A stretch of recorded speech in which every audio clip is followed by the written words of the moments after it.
सुमेरु माता परम भगवासु स्वामी कृपा करो अब अंतर्यामी दया करो पाताल निवासी दर्शन दो मोहे अखियाँ प्यासी अज्ञान चूक क्षमा करो देवा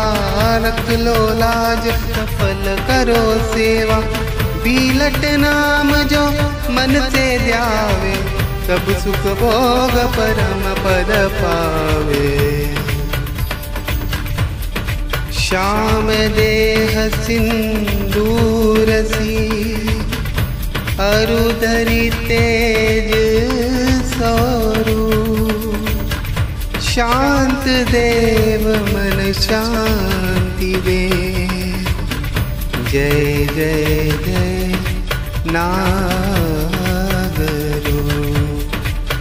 ओम इति श्री नाग चालिसा।